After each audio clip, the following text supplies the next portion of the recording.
kill that. Yeah, we can't have them DMAC or CMA or whatever coming after us. So how are you guys doing this? Like, because I'm struggling to figure out what the fuck to do now that Google Hangouts is gone. So you guys use Disappear, and then what are you recording the audio with? OBS. He's capturing the screen and sending it out to OBS. Okay. Yeah, I just record it in OBS and then I put it in a video editing software and just render it as a WAV file, which just does the audio, and then I put that in Audacity. Started doing this, but also Skype was always just horrible to work with. Yeah, Skype is trash. Like, it's the fucking hands down the worst. And like I was telling Delvin the other day, I was like, Skype must be super happy because they're trying to get all the traffic right now, but they still haven't upped their game. Like, they're still super terrible. I know a lot of people, if they're just recording audio, a lot of people have switched to Zoom, and then it's all uploaded. Okay. But do you have to pay for those features? I don't think so. Because on this one you can record with it, but you have to pay for those features. And yeah, I noticed that. It was like another layer. Yeah, like a 12 in a room or something like that, plus multiple rooms. Right. Well, you pay for this if you want more than 4 people. Mm-hmm. Yeah. Which in most cases, more than 4 people on a podcast is a disaster. Yeah. Right. I mean, just like unless you really know how to control this shit, more than 4 people on a podcast is an absolute disaster. Yeah. Someone go ahead. So I was gonna say, there's always someone who doesn't talk, and then someone who's like stepping on everybody. You got like no narrative. It's all over the place. Unless you do it like Game Enthused does it, to where, you know, when someone's talking, everybody else shuts up, and then it's that other person's talking, and everybody shuts up. Yeah. You know. That's the reason why every time I'm on Game Enthused, I always try to ask questions or I add comments when other people are talking to make it like more interesting. And like Game Enthused be long, bruh. Like like sometimes I'm on. And we is streaming, just so you know.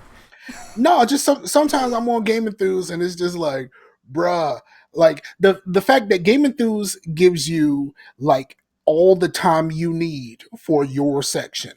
And they do a section where they talk about all of the other stuff, and then they have a section where you talk about all of the games that you've played since the last show. But like they also give you all the time that you need. So like one person can pretty much take up a lot of time if they did a lot of stuff. And I'm like, man, can we wrap this up? Can we just keep it to 3? Like name 3 things and let's keep this thing moving. You're like, we got 4 segments. We're gonna go through these 4 and like keep it moving. Right. And then they add in other stuff. They add in like some news topics and stuff like that. I know y'all talk about things that are happening occasionally during the show, because I actually listen to the show. And I'm kind of proud of that, because I don't listen to a whole lot of gaming podcasts. But the thing that I like about y'all is like y'all talk about the shit that y'all playing. Y'all don't feel like y'all need to hop on the new hotness. Yeah.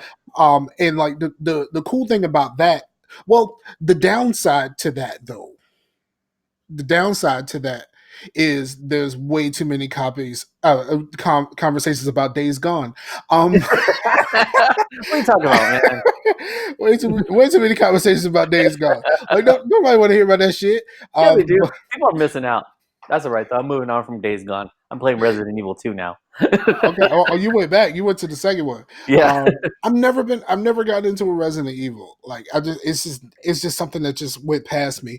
Like I think for me, in the early days, until the Xbox, I was primarily the sports gamer. I would rent other things. I would play a few other things, but it wasn't until Xbox that I really broke out of just playing the new Madden or the new Live or whatever like that, or whatever other sports games. Because I pretty much played them all, like the 989 sports games.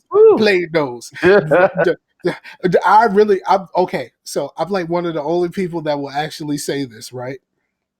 When Microsoft used to come out with their own joints, that NBA Inside Drive was my jam. that NBA Inside Drive was my jam. and I love that shit. And I know most people don't, but I love that shit at the time. And then like all of it, like that was back when Microsoft actually like made games. And I'm not one of those people that's like, well, Microsoft has no exclusive because like outside of like the first 2 weeks after one comes out, no one cares about the exclusives. Yeah. So, but like I remember when Microsoft used to make like all kinds of shit, and it's just like, yeah, it's like they used to have their own snowboarding game and everything. I was like, fuck yeah, man! Like, why are we not doing this anymore? Like, when was the last cool snowboarding game? Yeah. Yeah, like I would love, like it doesn't even have to be cool borders, which was fun as hell, but it's like we don't have a SSX. We don't have Bruh. cool borders. Like, come on, man, those games were hot as shit. Like they were so fun. Let me tell you what I did. Well, I got a PlayStation 3 late because I was I've been for most of my gaming life I've been very anti Sony. Okay. Because I've never had a Sony device that didn't break. I've never had a Sony device that didn't break. And like not last year my PS3 finally broke. And so like I'm looking at this like motherfucker, you bet not. Don't do it. So I was very anti Sony. So like when I got the Xbox and then I got a 360, like I was really about that life. What's up, Doc? What's up? I was really about that life. And so like shit, I lost my train of thought. What was I saying? Oh, but I finally bought a PS3 and then like you could buy old games. Yeah. Like one of the old games I bought was one of my old favorites, Cool Borders 2. Yeah. And I was like, fuck yeah, man, I'm about to do this shit. Shit. Man, I put on Cool Borders 2. Man, I was terrible. I had no muscle memory. Yeah. Like I just couldn't do hard. this shit. Like I remember doing all kinds of crazy shit and landing it, and I was like, "Fuck yeah, man! I'm about to do that shit again." Nope. None of that. Not a drop. I still have my my black demo disc that had like cool borders, like we used to get out of it. What was that old PlayStation magazine called? Was it PlayStation? Nah. It was the PlayStation demo disc was called something specifically. Was it OPM? Maybe. Yeah, that was one of them, but like the old demo discs were called something, and I can't remember what it is. But that's like when you had the Tony Hawk demo that just played. Everyone played the shit out of that. I just played that Superman song over and over again. So like the moment that song comes on, you go right back there. Like you go right back at Tony Hawk days, just falling over and over again because you don't know what the hell you're doing. Like I remember that shit. Like, and that's a good era of gaming because that's when like kind of like what you're saying, like even including like different types of sports, like that's when everything was getting tried. Like you had like multiple fighting games, you had a bunch of different people putting out like football games, like sports games were all over the place. That's when 2K was still a baby because it was gonna be the year 2000, you know. All that stuff was like, they did that thing where they made all them $20 when they came out with the 2K5s. Now, do you guys, was it 2K where I never touched a 2K game until they lowered that price? I had never touched a 2K game because I was not a Dreamcast person, so I ain't know nothing about. You see, I got gifted a Dreamcast, and you had to like on the triggers, it was like 2 arrows you had to like put together to shoot a free throw. Yeah, was it? Yeah, I was. Man, it was awful. Shooting free throws in that game was awful. Pro at that, because then like my buddy was like staying with me. He would like work during the day. I'd be up, and then I'd just get that down. And he's like, "All right, let's play some." Like we would play that and NFL Blitz like nonstop, and I would just whoop on this dude. Yeah, I remember those days, and like, you know what I think shit deserves? Okay, so it has to be updated because you can't really do this game these days because it's a little bit on the racist side. so let me preface that. Like, but I would love like a new Sega Soccer Slam. That was a fun ass game to play. Sega Soccer Slam was really fun, but it was like real stereotypical, like, you know what I mean, like the Mexican team had luchador masks and shit. Like you can't really do that right now. No. Like there's like there's a line and then like you over here, like I need you to come back here, dog. It's before PC culture went like full blown. Yeah. So I think they can still do it though, but I want to address something real quick because it looks like Delvin's got some a brand new fresh pair of Beats on his head. Is that what's going on, man? No, these are my old ones. You balling out? They're in the all streets? dying off now. Thoughts on us? I have a bunch of beats. I have like 3 pair of beats that I use for Like podcasting. easy baller. I got 3 pair of beats. No, the ones I usually use, I bought them and didn't know that you had to charge them up to use them. Mm-hmm. So that fucking sucks. You might want to sit there and have to charge some fucking headphones to use them, and you have to plug them in to use them. That's the crazy thing about it. Okay, so you have to plug it in to use it. Yeah. Nice. And let's they're use not wireless. They're wireless too, but it Okay. doesn't work as good with like the They're wireless. the Blue Yeti. It's wireless if you plug it in. Is that what I'm getting? Yeah. No, What do you got for dinner, Chase? What's going on here? Oh, Chase is about to eat on the podcast, everybody. yeah. He always do this shit. You're like, what are you It's doing? like the last show, the whole fucking it wasn't the last show. It was the show before last. He had the whole fucking family in the background right before we fucking started. His dad just came and gave him a plate. Like I'm like, what the fuck's going on, dog? Like I was like, bro, do you really want to do this right now? Like it seems like you kind of in the middle of something. But like Chase do this shit. True, that little dog in the back was like, "You want me to get on mic or what?" Like, he's like, "I'm white." I'm white, but I can beatbox though. But I can beatbox though. He's like, "Let's talk about bombs over Baghdad." Check your boy. Hey Delvin, you should have my dog with redheaded dude. See if that's like. What the heck? I don't think that'll work. Oh man. Okay, so you've been streaming this whole time, right? Yes. Okay, so let's go ahead and get the show started. we can come back to our original conversation that started this whole thing off. Mm-hmm. Hey, what's going on, everybody? It's your boy Scarfinger, and this is Scarcasm. Woo-hoo.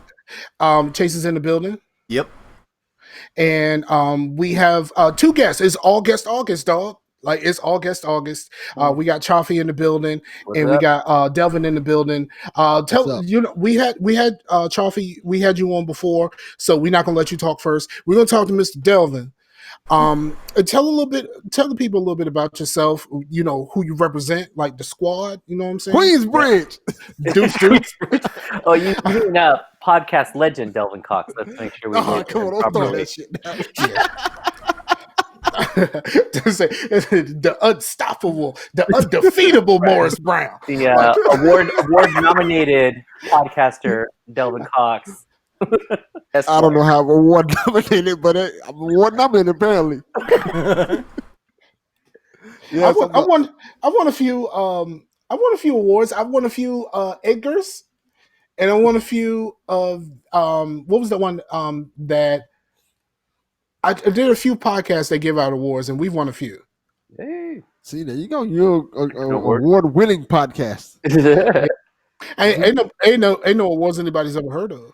Hey, it don't matter. Still an award. Everybody's heard of the Edgars. I've heard of a person named Edgar. Yeah. Heard of a person named Edgar? Sure. Like, but do they still make Edgars? No, now it's the EDGs or something.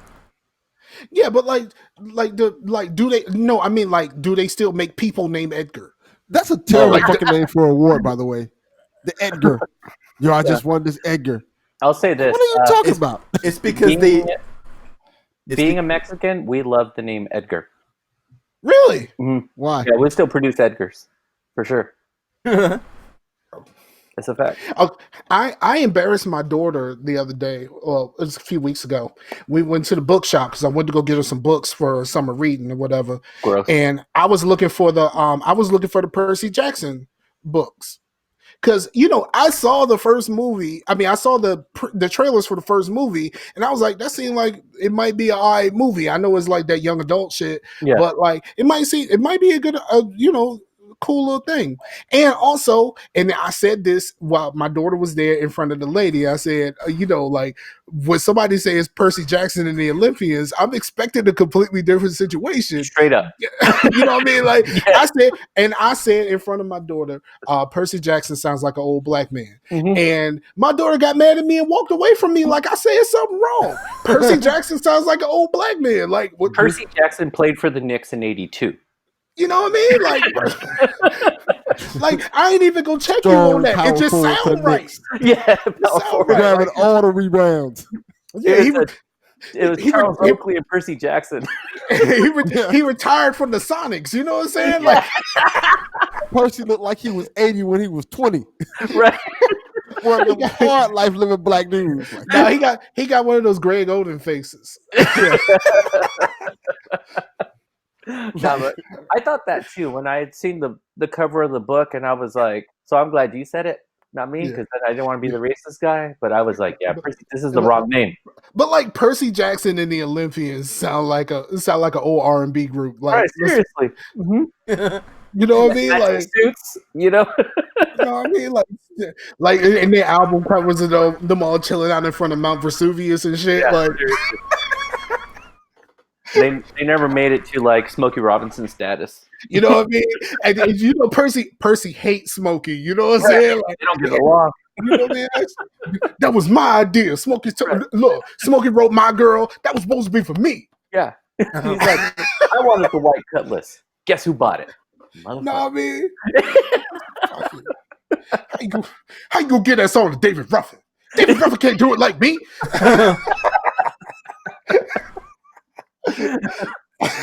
He didn't get signed with Barry Gordy. He got signed with Gordy Barry.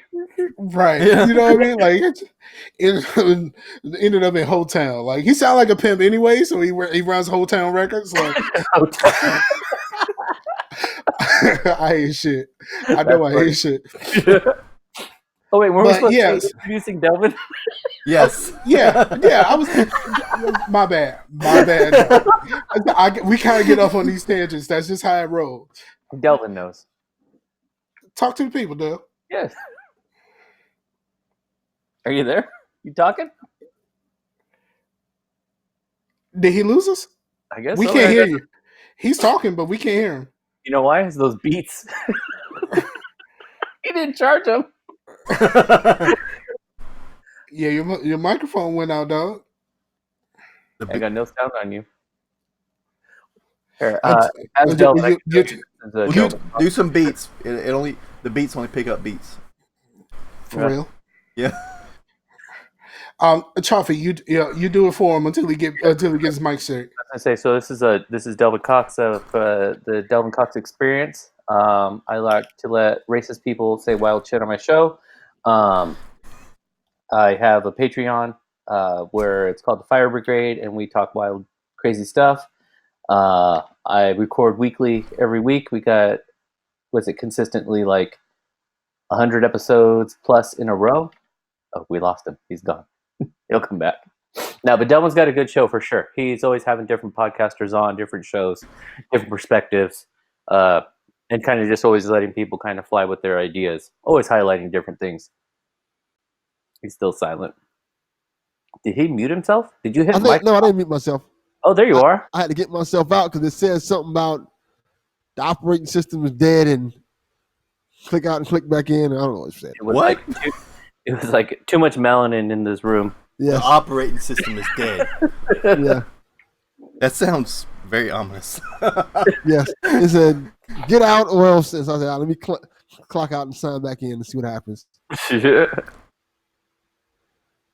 All right, did so- Chaffee give an accurate explanation for what the podcast? I'm quite sure he did. He probably said some bullshit like, I probably He said did. you every week Delvin has on white supremacists.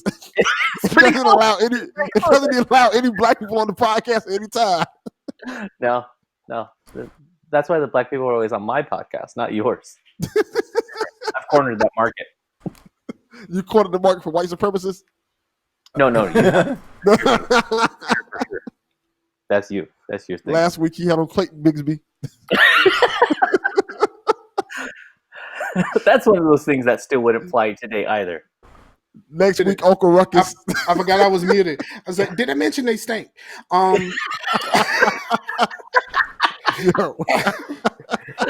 Oh shit! Oh man, I forgot I muted that. Man, I missed like the perfect opportunity for that. I'm mad with myself right now. Yeah, because I thought you fell off like Delvin too. I was like, oh shit, we're all gonna get hit with this operating system. Yeah. So and what else do you do? What else are you a part of? Delvin. Who, me? Yeah. Yes. I'm part of. Sometimes when they call me, I'm a part of games we don't play. Every once in a while, Scarfinger remembers to call me and let me know, hey, we're podcasting today. Or we pull some bullshit like, hey, we're gonna record at 2:00 in the afternoon. We know you're at work, so don't worry about it. Yeah, it did be having voicemails with motherfuckers talking about ice cream. Like, what is we doing here? Like, Gross. What is we doing here? Now, I will say that blueberry pie ice cream or whatever he was talking about sounds fucking delicious. I don't even like blueberries that much, but the blueberry pie ice cream sounds fucking delicious. Oh, I know what you're talking about. For Los sure. out here sound like he about to get raped. He did. He was on a different level with that ice cream. Like the guys follow me in the store. I don't know what to do. you need to call the cops, Los. Stop talking to us. For real. Los is a unique kind of dude. Like, oh man, he says some wild shit. Like, what he does legitimately like Nickelback. So. Oh god. Okay. So here's the thing. Full disclosure. I like 2 Nickelback songs. I like 2 of them. I'm not proud of this. I'm not proud of this at all. But see, the Nickelback comes from my love of Creed. Like, I really like Human Clay. Like, Human Clay is like one of my favorite albums of all time. Like, for real. I don't think I even heard a Nickelback song by accident. For real? I've never even heard one by accident. Like, I've never been turning channels and like, oh, that's Nickelback. No, I don't think I've never heard a Nickelback song Honestly, at all. I play a ton of Rock Band, dog. Like, a ton of Rock Band and Guitar Hero. That'll do it. That'll do it. Because Rock Band will get you singing some shit where you're like, why? Like, why am I on like Fall Out Boy right now? Yeah. So I've listened to I listened to a lot of stuff I wouldn't necessarily come across. Like, I did get into a little bit of the new metal stuff. Towards the end of high school, because that's when all of that shit was popping. Because I graduated in '98. So Korn and Limp Bizkit and all that kind of stuff was like really hot back then. And like Korn was just all on TRL and stuff like that back when MTV actually played music videos. So I kind of got into that stuff then, and then I was taking a television production class. I had a classmate give me a Korn song to use for a montage I was making, and he gave me the CD. He was like, yo, just use this. And then I never gave the CD back. Yeah, you're like, sorry, you lost out. Yeah, I need this for something else. There's another song here I want to use for something else. Now, where did you grow up? I'm from Newport News, Virginia. Okay. So I'm Virginia born and raised, but I lived there until a couple years ago when I moved up here to Richmond, about an hour or so away. Okay. And I don't love it. You don't love it? Can you mute your damn mic? Yeah, I'm like, what's going on? I told you. Chase be having like other conversations and shit. I wasn't gonna say nothing. I would let the shit slide. Hey, I record with motherfuckers sometimes. They be eating chips on the podcast and having their whole dinner and stuff, and just be smacking on the mic. So I was like, hey, so school with me. Here's I'm gonna give you a Los response, and Los is my dude. I love this guy a ton. So I put out like a Twitter survey the other day that said, do you eat the kernels at the bottom of a popcorn bag? So he said no, but I've been known to suck on them and then spit them out after I get all the salty goodness. Which I was like, are we talking about kernels or are we talking about something else? I mean, live your life, do your thing. If that's what you're into, Who's in the back? Los does things that's like normal, but then he'll word it in ways that's like ain't shit wrong. Like, he just kind of talked over. That's how you do it, man. Yeah, that's how you do it. Y'all the ones that's making it an issue. Come on, man. Let's get this rolling. It's loud. I'm trying to hear everybody else. Hey, when shit going down, you act like that meme. Everything right? The whole building go around, just ignore everything. Fuck it. That's for real. No, but you know what? That's where you definitely have to learn that, because I know if I want to have a conversation, I got to be like louder or say the same sentence over and over, because my family will just keep talking like they don't give a fuck.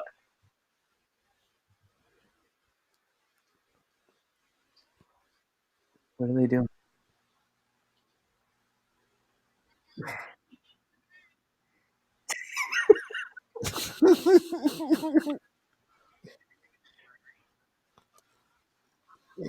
See, it's on the stream that goes out is muted. It's just we can hear it. So now we sound like motherfucking idiots because like on the part that goes out on the podcast, like they can't hear none of this shit at all. Oh dang! Yeah, they're like they're ragging on me. Though. They're ragging on me. There ain't nothing going on. Because that's some bullshit. That's some bullshit, Chase. Not bullshit. But hey, Delvin, that well, not the last guy, but the guy that was like a MAGA dude. Like he sounded pretty like normal, like in the beginning, and then towards the end, he just like became Rush Limbaugh. I'm gonna just tell you like this. That episode, I'm trying to think how long that episode was, like an hour long. Yeah. I spoke with him for 4 hours. Like I don't know if I can have a conversation with a maggot for 4 hours, bro. Right. Yeah, man. And I think that's the cool thing and the bad thing about being me, that people kind of gravitate and want to talk to me, so podcasts can never end. Like I'll be talking to people sometimes. So, the podcast only 45 minutes. Is it good? Because I have something to do. And then that 45, I'll do the 45 minutes. All right, we over. Yo, it's over already? Podcast ends. They stay on and talk for 2 more hours and keep on going. Like, that's why my man Rashani came up with a show, and he called it 20 minutes. He has a conversation with somebody, and he makes that conversation 20 minutes long. It cuts out at 20 damn minutes. It's a wrap. Yeah, 20. It's a wrap. He actually had like in this is before the maggots, but he had a conversation with somebody that was like card carrying Tea Party, and like. There's aspects of the conversation where that guy sounded like a crackpot. But then there's other aspects where that guy has some really good ideas. Like, and like I had to wrestle with like which part of this dude do I actually pay attention to? That's like the broken clock thing, right? Like it's right twice a day. Okay. So I'm gonna say this, and then I'm gonna let it go. I call it the Farrakhan effect. All right. Farrakhan be saying some real shit. Oh yeah. Some like real shit. And then all of a sudden he says that one thing that's like, whoa, where the fuck did that come from? Like, whoa, dog. Like, I don't know if we really like feel this way about Jews. Like, I don't know. I don't know very many Jews. Like, maybe we can like bring this back a little bit. Like, but like all of the things you were saying over here was like really good. And then he says that one thing, and it just comes from like way the fuck somewhere else. And it's just like, bro, your top 5 bullet points, solid. Like, I got it. We need to do these things for sure. Number 6. Oh man, I can't. I can't do that. Yeah. I mean, that's the only kind of thing that I liken it to, because I don't know very many people that are not like me. I mean, I know people who are about that MAGA life.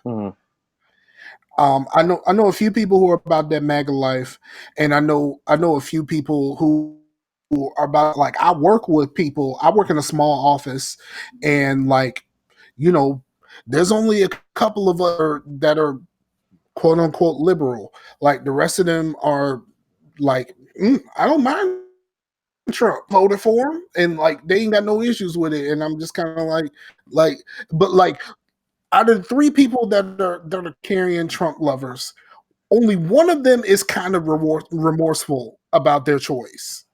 Wow. You know what I mean? Like only one of them was just like, oh, maybe we shouldn't have gave this dude the keys. Like, you know what I mean? Like I like it. Do you think they're completely honest? Because it might be the whole thing to where maybe someone bought a PlayStation, but they don't really like their PlayStation as completely. But all they had enough of money for was a PlayStation, so they got to defend it to the death. He raised his hand. Yeah, that's the only reason why I have a PlayStation 4 is because at the time I got a bonus. It was $400, not $500. Is around the time when they both came out. I bought the one that was $400. Yeah, that's the only reason why I have a PlayStation. You got to go. You got to find the deal. You got to go where it takes you. Yeah, but I can kind of see what Chase is saying because the people I do know that did vote in that direction, they still justify it. Like where they'll say things like, I don't agree with this statement or that statement or like the Twitter happenings, but I'm a Republican, I'm conservative, or I own my private business and I feel like it's better for me, and I'm like, you're going to hold on to that? That's what you're going to keep doing, and they kind of that one thing negates everything else. Yeah, it comes what's back funny to is like the big corporate capitalism is like totally different than like real free market capitalism. Oh yeah, like the big companies, they don't really like capitalism because a little example is on Tap the Craft. They were talking about New Jersey had where the whatever lobbyists for restaurants or whatever made these laws that breweries can't sell their beer at the brewery. They had to only sell it at restaurants. And they couldn't sell food or like act like a restaurant. They had to because the restaurants were losing money because people were going to the breweries. But isn't that just capitalism working? The restaurants would then have to compete with the breweries. You want to create your own avenue, but there's so many restrictions to create your own avenue. Yeah, so these companies don't really like actual capitalism, and what people think is actual capitalism is not capitalism. Capitalism is like literally a free market and having competition. But companies don't like competition, so they try to squash. Yeah, I think a lot of people think of capitalism as just making as much money as you can. Right. Which is like maybe an aspect of it, but it's not like how you're saying. It's a free market system, where you create a new supply chain. Yeah. So yeah, like it's just weird, but because that people actually that rep for capitalism don't even know what it is. Well, people. Well, in general, like people are just kind of dumb. Yeah. Like I've always said the same thing. The people are sheep. Yeah. In general, people are sheep. It's just Fox News has some really good fucking shepherds. Yeah. You know what I mean? Like they have some really good shepherds. Did we lose you again? I'm right here. I'm listening. Oh, okay. Y'all can hear me good? Yeah. You're like choppy. That's what I was trying to figure out. Why am I so choppy? He said you're like Chaffee. Yeah. But yeah. So we were having a conversation before the show started about how "Bombs Over Baghdad" is the greatest rap song ever. I don't agree with that. Whoa. Ooh. Okay. So let's do this. What is the best rap song ever? It's hard to quantify that, but off the top of my head, I'd probably say Candyman knocking boots. If you say rappers delight, I will cut you through this. There's a couple of them I try to think of when I think of like the greatest rap song ever. Mm-hmm. Dear Mama comes to mind. Juicy comes to mind when I think of that. Just songs that stand the test of time. That Bombs Over Baghdad is good. It's great. Listen to Bombs Over Baghdad. That's the problem. Yeah, it's not heavily in my rotation. Like, oh, put it in. I have for 2 weeks now. I've listened to it like multiple times a day. It was one of those things that I was like, I want to go listen to something I haven't heard in a long time, and then I just fell like in this like outcast rabbit hole because their whole catalog is so diverse. And then Bombs Over Baghdad played, and I was like, fuck, this is as like innovative today as it was the day it dropped. And even in the day it dropped, it wasn't as appreciated. But you hear it now and it's like, holy shit, this could drop today and it would chart top all the way. Okay, so like the song of theirs that I feel the most, like I feel this song in my soul, like feel like connects to this, is Liberation. Liberation, just like there's something about Liberation that it's something, it just like you just kind of close your eyes and you just kind of like inhale liberation, you know what I mean? But it's not as like it was not something that I would consider like one of the greatest songs of all time, but it's just like one of those things that you just kind of feel. Yeah. Yeah, you just got to feel it. It's kind of like, okay, so there's a okay, how do I say this? It's like one of those songs that like proves whether you got soul or not. Like if right now, no matter how you feel about Dude, right? If I put on Here Come the Hammer on right now and You Can Stay Still. Oh, Hammer's dope. I like Hammer. Yeah, you ain't got no goodness about you if You Can Stay Still doing Here Come the Hammer. Like we there is nothing else to discuss. Like I can't do this with you no more. Yeah, I was in the car. I totally get what you're saying because we were in the car last night, and again I played Bombs Over Baghdad. Put it in the car, fucking had that shit up loud. Wife sitting next to me, and she starts getting that shoulder. Shoulder starts popping up. And I was like, "Oh, you feeling it, huh?" She's like, "Fuck yeah, I am." if you could stay quiet during the bridge of Before I Let Go, not the Beyonce shit, the original. If you could stay quiet during the bridge of Before I Let Go, we got some issues. Like we need to discuss this. Like if you could be quiet during that part, like first of all, if the song starts. And you hear those down, down, down, down, down, down. If you don't hit that, whoa, whoa. If you don't hit that, or if you don't attempt it, we have some things to discuss. Like for real, we have some things to discuss. Cards are getting pulled. Now, Delvin, real quick, sell me on Dear Mama. As much as I am a West Coast guy, never been a huge fan of Tupac. Like I feel like he's like wildly overrated. Bruh, I'm with you. I'm with you. I cannot disagree with that even so much. It's like I think Tupac is more than just a rapper in terms of the person he is, and that's why they have 1,000 Tupac movies because he's so multi-dimensional. Yeah. And I think most rappers persona first, and I'm not mad at that. Yeah, I think the whole thing with most rappers that people know is like. Every rapper kind of has this persona of who they are. You don't get to see more or less anything different than that. Like Jay-Z is Jay-Z. Mm-hmm. He's always been Jay-Z. He's always going to be Jay-Z. You had so many different layers to Tupac and even his music. 1 minute he's screaming, saying some crazy shit like, "That's why I fucked your bitch, you fat motherfucker." Yeah. And threatening to kill people's whole families. And then the next minute he's coming with something that's so deep that you could just anybody can relate to, whether it's a single mother working 9 to 5, struggling to make it, or a high school teacher. Like Tupac has so much diversity. I know people kind of, he's overrated and stuff like that. I can kind of get that, but I think that his legacy kind of speaks for itself. If I would say Tupac is kind of like I'm trying to think of a good example of who Tupac is. He's kind of like, I don't want to say Michael Jordan, because I think Jay-Z's kind of the Michael Jordan of hip hop in terms of how he has that longevity, and everybody kind of just wants to acknowledge him as the greatest of all time. He's always done Jay-Z.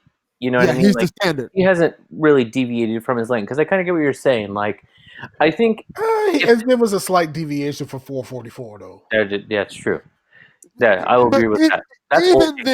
Even then, his slight deviation was, okay, I'm going to talk about the stuff that Nas been talking about for forever. Bruh, okay, so You know what? I retract my statement about Tupac. Nas is the overrated one. I can't. I am not a Nas fan. Oh no, we're not gonna have this argument. I'm not a Nas fan. Let me tell you. First of all, I'm gonna tell you what it is about Tupac that most people can connect to. If Tupac was anything, I think Tupac is an empath. There's something about Tupac where he can make you feel what he's feeling through what he's saying. Sometimes I would just be put my whole shit on shuffle and then Bomb First will come on and I'm driving and shit and I'm like, why the fuck am I mad? You know what I mean? Why the fuck am I mad right now? And then you know what I mean? And then when keep your head up, come on, you're all hopeful and shit. You feel it in your chest. I think there's something about Tupac that makes you feel something. He's able to convey what he's feeling and he just puts that in your chest. Mm-hmm. And lyrically, not really that great. And I think you hit a good point because that's as you're saying that, I'm like, okay, I could totally see that because lyrically, it's a very similar cadence a lot of times or linking the same words together, but it's that emotional element that comes through. The first time you heard "Hit 'Em Up," fuck, that was talking in front of your face. The first time you heard "Hit 'Em Up" until the nose dive. Let's be honest. Every song with the Outlaws dies the moment he stops. Oh, yeah. The moment Tupac stops rapping, every song with the Outlaws goes. Every time he stops, "Hit 'Em Up" is fucking fantastic for the first verse. Yeah, and that first verse out the gate when he's just first off, and it's oh god, I understood why you got shot. This makes sense. It's yo, bro, I understand that this is a "Don't Look Any Further" sample, but did you really have to go with "Get Out the Way, yo, get out the"? Come on, dog. Bro, did you have to go there? I get it. It's the "Don't Look Any Further" sample. We good on that. Did you have to start off? Did you have to start off like that? And then it just goes worse and worse and worse. And then the only saving grace to the end of that song is when Tupac just starts talking at the end. Yeah, uh-huh. He just starts ad-libbing like crazy, just saying wild shit. I feel like whoever produced the song be say these niggas you need to you need to do get back in the booth. Get back in the booth. I will retort this to say because when it comes to battle rappers, sometimes that lyrical miracle shit, people don't be giving a fuck about. Yeah. I'll give you a perfect example. Slaughterhouse. I want to use Slaughterhouse, but that's a whole other story. Ether. Nas isn't saying anything spectacular on Ether. He's literally saying on that song, "I will fuck you up, Jay-Z." No, I'm gonna tell you. Trying to have the Ether versus Takeover conversation with people is trying to have a political discussion with maggots. People, the maggots are people that are the people who like Ether. If you actually listen to the songs and you divorce the emotion behind standing behind your guy. You put Takeover and Ether side by side, and Takeover is a lyrical deconstruction of several men, several grown ass men, and he just literally takes them apart line by line, just takes them apart. Ether is Nanani Boo Boo the song. Not really. It's basically just name calling to a song. This is my problem with Takeover. And this is what everybody kind of ignore for Takeover. The whole crux of Takeover is everybody keeps saying, "Oh, it's Jay-Z versus Nas." It's not really Jay-Z versus Nas. It's Jay-Z going at everybody, giving Nas one verse, saying some things, and then talking about everybody else. That's why I said it's deconstruction of men because he takes it at Mobb Deep. He takes it at, you know what I mean? But here's the one thing that I was missing from the whole Mobb Deep thing. I know that the Mobb Deep part of that song was going at Prodigy, but is anybody ever talked about how all of Havoc's beats sound the same? Nobody has ever said that on a song. But that's the whole thing. Jay-Z wasn't mad at Havoc; he was mad at Prodigy. Right. And the whole thing about the takeover that gets me was the hardest verses on the takeover are not about Nas; they're about Prodigy. Yes, by far. The worst thing he said about Nas is, yeah, I wasn't that great. And then that's literally the worst thing he said. He said, I would say I did something with your baby mom, but I'm not gonna say it on this song. No, but then he said it on Super Ugly and it fucked up everything. Like Super Ugly is possibly the most disrespectful diss track since No Vaseline. Like man. No Vaseline. Jesus. Like Super Ugly was so disrespectful. Jay-Z's mama called him and said, "Son, you need to cut this shit out." Super Ugly doesn't flout me because you never apologize for your diss records, and he apologized. That his mama called him. Like, what you supposed to do when your mama call you? Your mama said, "Son, chill." Like, what are you supposed to do? Like, that's my mama. It doesn't matter. It doesn't matter. You don't apologize for your diss records. My mama called me. But my mama called me and told me to chill. I have to chill. That's but like if he didn't, his mom was going to get him by the ear, walk him over to the other house. There would have been a picture on the source of him apologizing with his mom holding his ear. So do it over the mic. Like his mama told him to chill. Like that's the real shit. And then Nas is on the radio was telling me, so you're not supposed to talk about no women or no children. It's like Scarface. Like, nigga, if you don't get the fuck out of here with that shit, you literally made 990 Boo Boo the song. No, it's not that at all. I think I disagree with that completely. I think when you look at the takeover and Ether, there's a complete difference. I think the takeover is Jay-Z basically saying, I was a fan of your music. I'm not a fan anymore. Ether's basically saying, you are a pussy and I will fight you. To the point where Jay-Z said several times in interviews, I want to fight Nas. I don't care. No, I'm telling you. When's the last time you listened to Ether? I'm telling you. Listen to Ether. It is just name calling over a beat. There is nothing else to that song. But it doesn't have to be nothing else to a song. It's like when you watch a fight. You don't be like, well, that guy talked a lot more intelligently in that fight. No, you got knocked down. You're looking for the knockout blow. And I think that's what Ether is. It's not like I'm going to psychologically get in your head. No, I'm going to fuck you up. It's like Tyson versus Floyd Mayweather.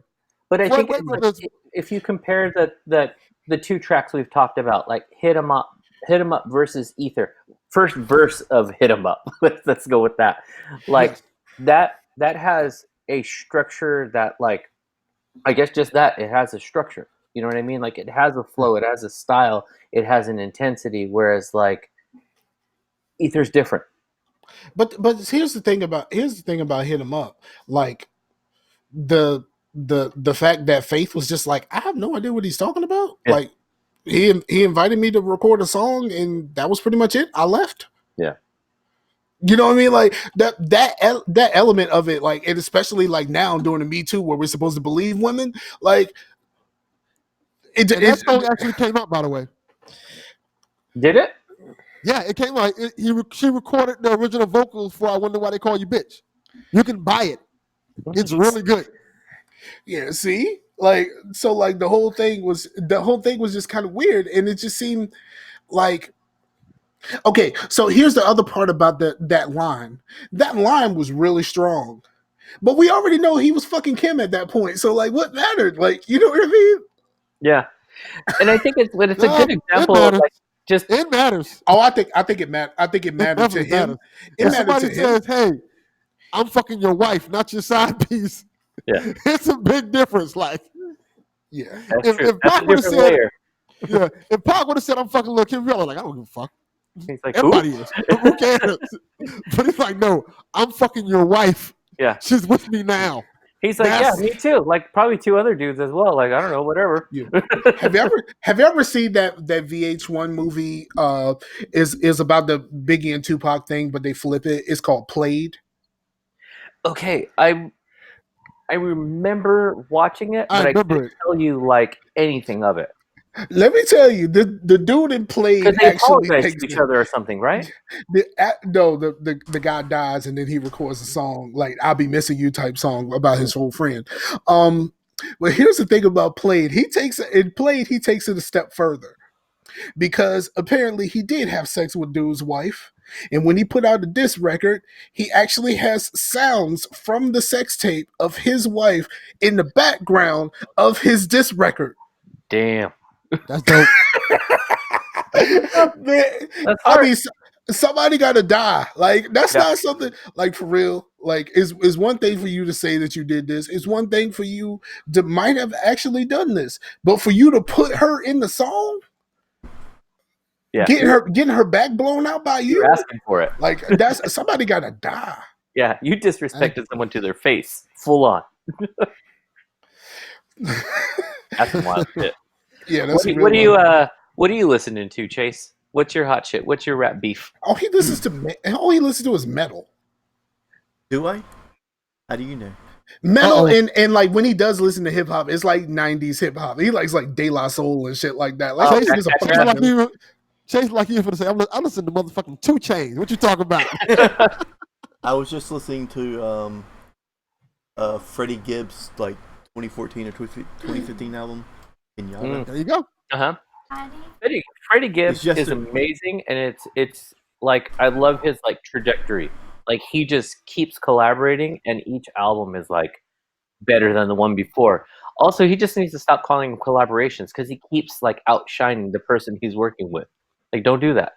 Because like that one he did, what was it? I can't think of it. The one before this Madlib album that he did, that was a collaboration. Like whoever was the other artist on there doesn't exist. Like just none of the other verses are like memorable at all.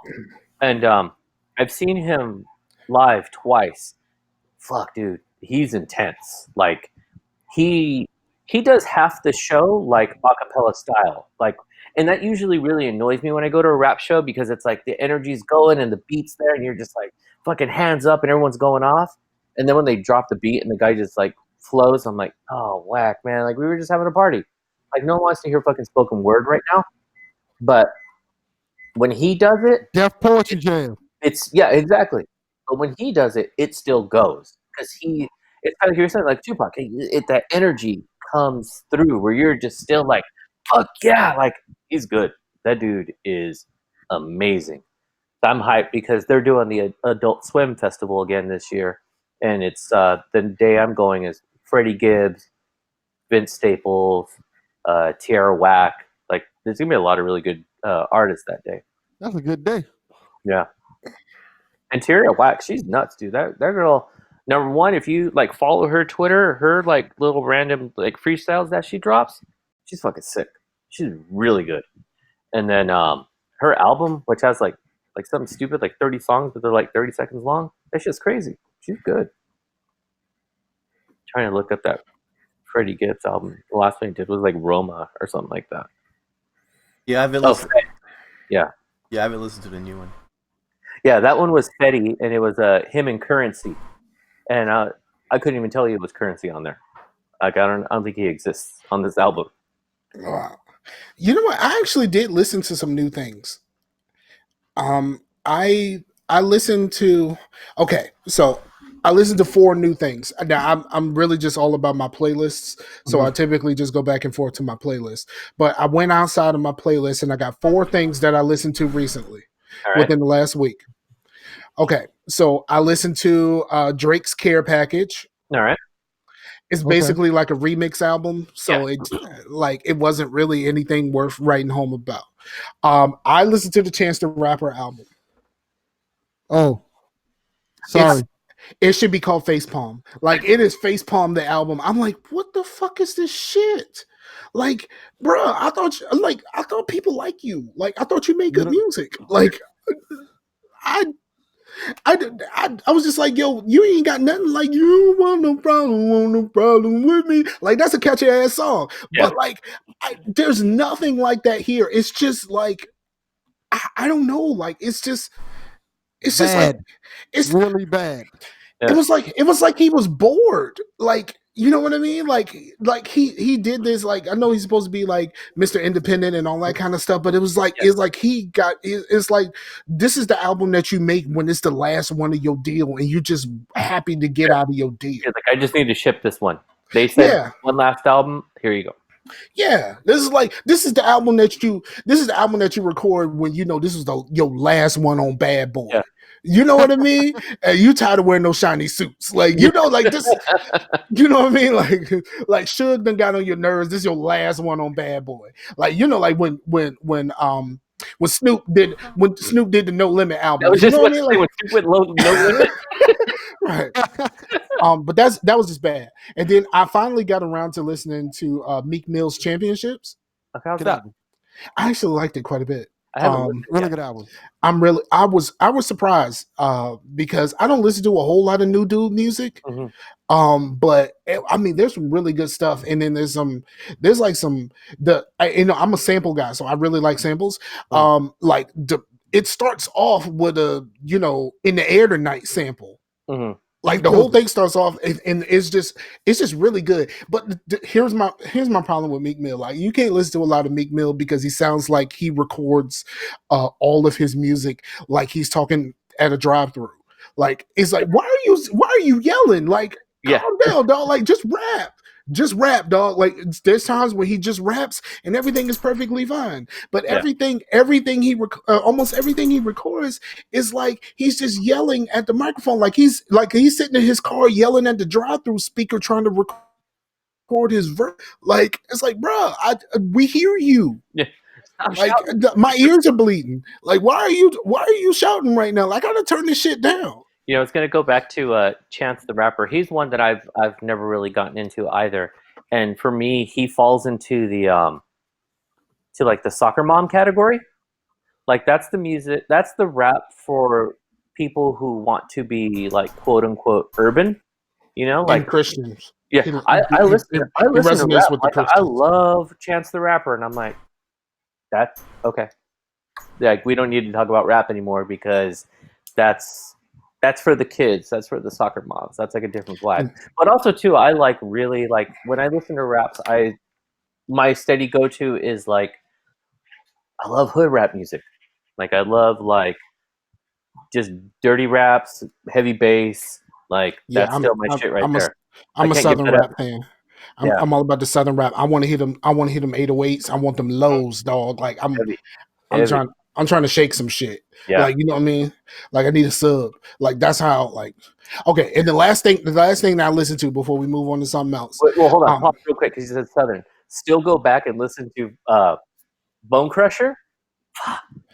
Okay, so I like the singles. I didn't love the album. No, I will get you on that. The singles for sure, but that heavy, like, oh man, Gripping the grain in the whip, dog. Gripping the grain in the whip. I'm telling you, bruh. Gripping the I think grain we in the talked whip. about this before last time I was on. I still got 212s in the back. I'm not fucking around. Yeah, so gripping the grain in the whip is that's that life, dog. Yeah. Well, I bring that to my metal. Yeah. Oh, same too. Heck yeah. So I tune my shit down and just like play slow as shit and just rumble the fuck out of some subs. That nice chug. Oh man, that's so good. Yeah, because I know for me, like, I definitely like to. I think my go-to on the metal end, and I've been listening to a lot of like Death Heaven lately, but also like my favorite go-to is High on Fire because it's just that slower churn, but still like a lot of fast riffs. And I saw an interview with Matt Pike, and he was just like, you know, dude, like, whatever, these are my pedals and shit, but you know, just like old freaking stoner dude. And like when he started playing the interviewer, he was like, holy shit, I just felt that in my chest because it was just, he had like 6 half cabs, like 6 of them, so that's like 3 full stacks, but there's 6 halves, so it's like actually like 6 heads all freaking like doing. And the reason why he does that, so like I've talked to him before, because their drummer plays with like an oversized set. Yeah. So everything that he's like, the drums are really heavy in that, and it's like extremely loud. So in order to like overcome that, they like triple their stacks than what would be like the normal. So then you're like watching them in a small club just getting blown the fuck out. Like, you can't hear shit for days after their shows. But it's oh man, that rumble. That's I like the to feel it here. Like I might still wear some like earbuds or whatever, but it's not really about the hearing as much as it's about feeling that like just rumble in your chest, man. Yeah, that's good stuff. Yeah, for sure. So I think on my end though, what I've been listening to. Wait! I got one more. I got one more. Go. And I think everyone should try to listen to this at least once. Okay. It is a concept album that is a science fiction story told in rap form. It's called Splendor and Misery by some group called Clipping. Oh yeah, yeah. I heard about it on like a YouTube video or something like that. They were talking about it, and I was just like, this sounds interesting. So like, I went and listened to it. It is fantastic. I think it won some sort of science fiction award or something like that. I mean, it's some real shit. Do you watch any of you watch Blackish? No. Okay. Or on when Hamilton first came out, like one of the main characters or the main actors, he's the guy who raps on Clipping. Okay. Clipping's a really interesting group because there used to be this. I used to go to this club called The Smell. And it literally was The Smell because it was like in the back alley. It was dirty as fuck, downtown LA. And this group called Captain Ahab would play. And it's two guys. And one guy, total like long beard, metal looking dude, and would just play like karaoke style over like techno beats. And he would just flip the script. Okay, Delvin, do you remember when I sent you that video when it was like for I Can't Believe It's Not Booty? And then there was like these guys that got cut in the side and they were like fucking his cut. Like it's crazy. So they started, and then the other guy in the band would just dancing everybody. So that's Captain Ahab. Somehow they linked up with this other dude and together they formed Clipping. So that's where you get that like weird, like odd tempos and like really odd beat styles. And then the guy's lyricism is amazing. Like together it shouldn't work, but it really does work. They're good shit. Yeah. But check out Captain Ahab. You'll be like, what the fuck is going on here? Yeah. I'm going to check that out because I haven't listened to it in a while. Yeah, I've been listening to this band called Lettuce. You guys have heard of Lettuce? They're like kind of... There's a lot of members, and but they're like this kind of funk band, I guess. Mm-hmm. I mean, it is funky, but then it's also like kind of psychedelic too. Well, I guess funk is kind of psychedelic, but I don't know, man. They but it's like fresh. Are they more like in the jam band angle?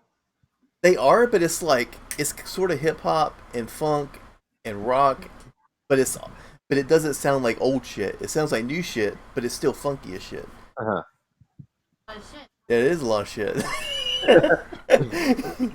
But yeah, definitely check them out, man. They're good shit. Yeah, the one I've been listening to a ton is I still can't get enough of that Tyler the Creator album. That Igor album is phenomenal. Have you guys listened? I've heard that it's good. I just remember not really liking Goblin. Yeah, and it's way different from Goblin. Okay. Yeah, it's a one solid like concept piece. Because Tyler, like he makes me feel old. Like when I listen to his music, I'm like, oh yeah, this is definitely for young guys. This is not for me. But this Igor album, man, it's on Love Below level. Like it's good shit. If you haven't listened to it, definitely check that album out because it's on the Love Below level. That means it's really good for people who've never listened to funk, like or like the Childish Gambino joint. It's really good for people who never really listen to funk. It's entry level. No, but it's pretty brilliant. Like it's a really good album. That one has been like a nonstop for me too. That's what I gotta say. Those are my. Yeah, Love Below kind of breaks my heart a little bit because, like I mean, there's good tracks. Yeah. But it's like Stankonia, like it's them bleeding their two styles together, and then Love Below, they were like, I want to do my own shit, and then it took those two styles apart, so to me, it wasn't the same. You know what I mean? Yeah, they need each other to elevate each other because once you realize, like. like they're both great at what they do, but they need the other for you to kind of go like it's like that sweet savory thing, you know? Like you have a little bit of one, then you go like, oh, but this shines a little bit brighter because they're fucking amazing. But separate, it just I don't know. I mean, some of the Big Boy stuff is good, but it's because he Oh, yeah. collaborates with everybody Mhm. because he needs someone to collaborate with. Please be careful with this. Like, there's several. Look, I didn't realize how much people. I'm not really hating love- on Big Boy. I like Big Boy. I'm not. Look, I'm not. I'm trying to avoid. You're just looking out for him. I'm looking out for you right now. I did not realize how much people really love Big Boy. Yeah. A lot. Until there was a the homie Rashani did like a hip hop roundtable, and they went to the different they did the different areas, and during their South conversation, like there were very, very passionate people about Big Boy. I didn't realize people cared about Big Boy that much. Like, Oh yeah. Big Oh Boy, yeah. dude. bruh, Big Boy, that they dude. came out for Big Boy, and it's like, bruh, look. Don't go there, and don't want nobody come for you. Just leave it alone. Because like most of us that are not like like super Big Boy fans just think that he's the companion piece of Outkast. But no, he actually makes this thing work. It doesn't work as well without him, and that's what you're speaking about. But make sure that you say that his piece works very well. Yes. Yeah. Please. Yeah, for sure. Have you heard? There's a song off one of his solo albums and it's really good, and it features a trip hop group called Sneaker Pimps. Mm-hmm. Yeah. And is it Sneaker? It's one of them. It may not be Sneaker Pimps, but yeah. What's one of those that you really like? Not Sneaker Pimps, the other one. Never mind. But yeah, I might think of it in a little bit, but the songs, it's like someone's name. It's like an actor's name or music. Like Tom, it's Tom Petty. Tom Petty is the name of the song. Really good song. Yeah, I'm looking it up right now. But yeah. Yeah, and he does, and he keeps himself relevant. Like he's always collaborating with somebody or showing up somewhere. I did go. It popped up like YouTube is just always like randomly like suggesting shit as well, and it was that Key and Peele sketch when it's like they meet up in the coffee shop. Yeah, that shit is fucking hilarious because it's like Andre 2000 in like these like fucking Peter Pan outfit, like ordering a coffee that's out of a vase. I just realized if you look this up, it's not spelled like the person's name. It's THOMPETTIE. Right. So it's Tom Petty, but it's not spelled like Tom Petty, the person. Yes. Right. Did you get to see who the collaboration was? I know someone likes Sneaker Pimps, but I don't think it's them. No, I just looked it up real quick, so I haven't listened to it yet or anything. It just says Little Dragon. Little Dragon. Yeah, they're really good. They're kind of like Sneaker Pimps, Portishead type stuff, but their stuff lends really well to hip hop. I don't know about none of that. Which kind of bums me out because Portishead had really good albums and just never came out with another one. I don't know anything about Portishead other than the fact that it's one of the diseases in 2 Point Hospital. That's hilarious. That's the only thing I know about Portishead. Yeah, I know this means something. Portishead is really good. They're just super depressing. Yes. But it's like beautiful. Yeah. Totally. Yeah, and on like the depressing end too, I've been listening to like a lot of Bright Eyes. I can't get into Bright Eyes. Bright Eyes is like no. I have no idea who any of these people are that y'all are talking about. Bright Eyes is like this guy, Connor Oberst, his band, and they're kind of like a I don't know if I call it like a rock folk in a sense, but it was never for me. But actually, a lot of like Lana Del Rey lately, like she sounds really, really good, but her songs are fucking depressing as hell.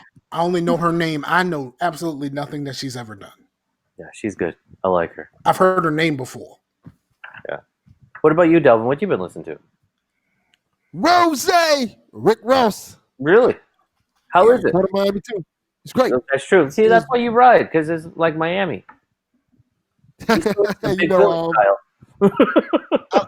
I always like Rick Ross because I've said this on another podcast. And he's kind of like the Isaac Hayes of rap. Isaac Hayes. Why? Because he looks like Isaac Hayes? Well, that too. But Isaac Hayes is good with having all this instrumentation around him and all these beautiful sounds and stuff.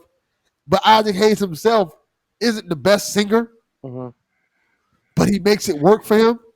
No, hold up. You trying to say that Rick Ross isn't one of the best rappers? Rick Ross, his flow sounds absolutely, but it sounds amazing on anything. I know that's the thing about Rick Ross, because he has his production work with him so well, and he doesn't really switch up his flow too much. But what he does with his production makes it work so excellently well for him. Yes, he sounds amazing. Just like Isaac Hayes. Isaac Hayes isn't somebody who's gonna flip up his flow. His production works for him. He finds his pocket. He stays in it, makes it work for him, makes fantastic music. And I think that's what Rick Ross does so well. And I love Rick Ross. Rick Ross is one of my favorite rappers. Yeah, I used to get Ross all the time. Like people used to say I look like Ross. Like I don't like without the money and the tattoos. Like I was kind of without the franchises. They're just being nice. What would be an essential Rick Ross song to listen to? Top 3. Off his album, or off this album, or off of any of the albums? Off any. Any of the Maybach music songs are fantastic. Let me go to my Rick. I got all his albums, so let me tell you which ones to go. There's a lot of Rick Ross songs that are great. Like you can listen to whole albums. I would say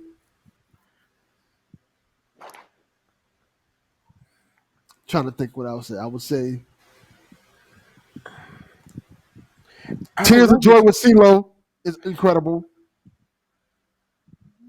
Freemason with Jay-Z. Well, that whole Teflon Down album is amazing. Yes, it is. I would say that. Just listen to that whole Teflon Down album. You know what? His freestyle over the Biggie song Nasty Boy actually made me like that song. Yeah. Because that song is just kind of like nothing as like a song, but his freestyle over it made me like really care about that. Let's see. I'm trying to think. He's a really good storyteller too, by the way. Yes. He paints a picture that almost unmatched. Yes. He's I don't know. I don't think there's any like definitive place to start except for like maybe go to the beginning. Like go to Port of Miami and like and start there, because like from like Push It, because of course like we all know that sample from playing Grand Theft Auto 3. So like with that Push It to the limit. Yeah. Limit. Yeah. I mean, Scarface soundtrack was just a fucking radio station in that game, but like that was what first got me, and I didn't realize I had already heard him on other songs like Chevy Riding High and all of that other stuff. Like at the time, I didn't know that was the same dude. But I would say go back to the first Port of Miami, because there's just like there's a lot, and it's just one of those things to where he just sounds amazing on everything. To add to that, the thing about Rick Ross is those first 2 albums still have that kind of trap feel to it, because he does. I don't think he officially has Justice League a part of him yet. So you're still getting Rick Ross on kind of those trap beats and stuff like that. But the third album, Deeper Than Rap and on down, it's a lot more soulful. It kind of has that Jay-Z type blueprint feel to it, and it fits him so well. Yeah, and the thing is, like, he's the complete opposite of Nas. There is nobody who's a better beat picker. Yes, in the game than Rick Ross. Like there is no one better. Like Nas has a song that is produced by Chris Webber on an album. That Chris Webber, like we are talking about that Chris Webber produced a song that made it on an album. Chris Webber? Chris Webber. Yes. Nas picks all the beats. Fab Five, Chris Webber. Wow. I think the song is called Blunt Ashes or something like that. But it is produced, like the beat is made and the song is produced by Chris fucking Weber. Yes. That's Nas is a horrible beat picker. horrible, so bad. I couldn't even make it through the last Nas joint. I tried to listen to it. I really did. Was it Lost Tapes too? Yeah, I tried, bro. I You're tried, like, bro. no way, no how. Yeah, you see, Rick Ross, like I recognize his place and his like status in like the hip hop timeline. He's hip hop's Lance Armstrong. Yeah, but I've never like he's never clicked with me, and I'm not saying it to say like he's bad or like I think he's trash. It's nothing negative. I just haven't had that song yet where I listen to it and then I'm like, fuck, that's it right there. Like, and so that's kind of like I want to like be into Rick Ross. I just haven't found the song that makes it snap for me. I think Rick Ross is one of those type of artists that I recommend you listen to if you want to go out for a long ride, just chill out and smoke a cigar. That's when you listen to put on Rick Ross. Just vibe. So he's good backyard music. I'm out. I'm chilling. Yes. Relaxing. You're in the backyard thinking about your successes. Okay. Thinking about my successes. You're thinking about the Delvin Cox experience. Listen to Rick Ross. Yep. All right. You listen. I got you. Here's the analogy. You listen to Rick Ross when you look at your Patreon numbers. You know what I'm saying? Like that's. If I'm looking at my Patreon numbers, I'm listening to fucking Ja Rule crying for 30 minutes. I cry. I don't care what nobody says. Ja Rule was the illest until he wasn't.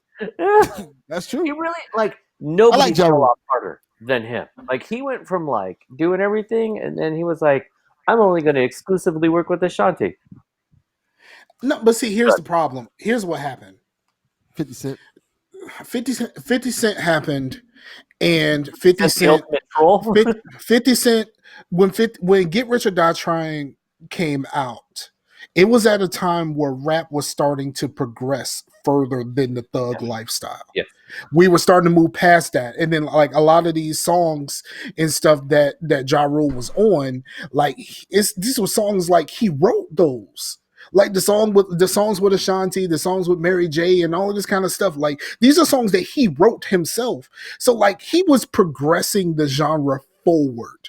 Yeah. And then someone was just like, moan back. Like, come on back. And that's what 50 Cent did. He brought it back. Now, Get Rich or Die Trying was an absolute masterpiece.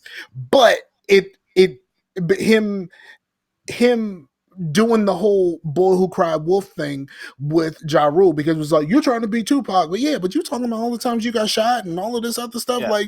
Like you are really doing the Tupac thing. Like this is what you're doing, but you're like, no, he want to be Tupac. It's like, meanwhile, nobody's looking at me trying to be Tupac. And then on top of that, he basically took what Ja Rule did and ran with it. Yes. He started singing on the songs and everything like that. Yep. So like it really kind of switched up, but like until that happened, Ja Rule was the illest. Yeah, he was. That's what I'm saying. He was like right in. And here's, have you ever heard about how Ja Rule got on? No.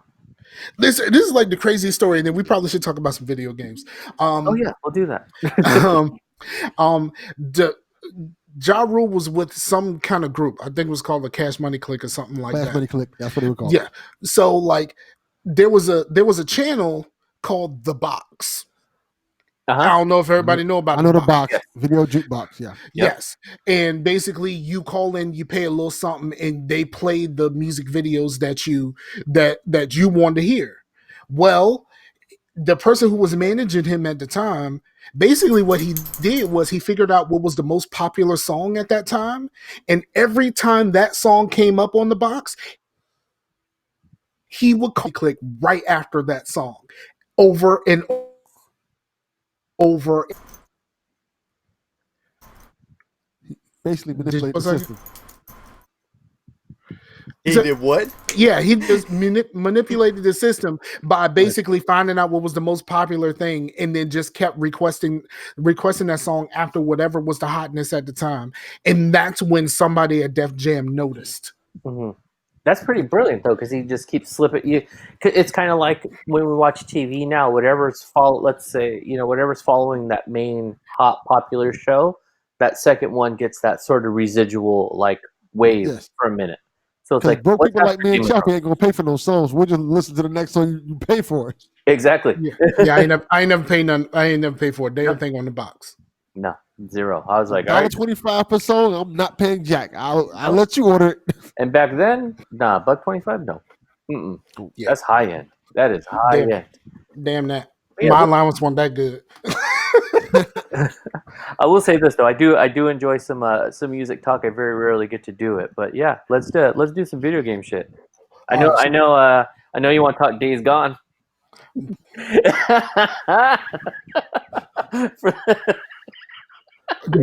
Don't start with me. Don't start with me. I listen to the podcast. I already got to listen to enough Days Gone talk.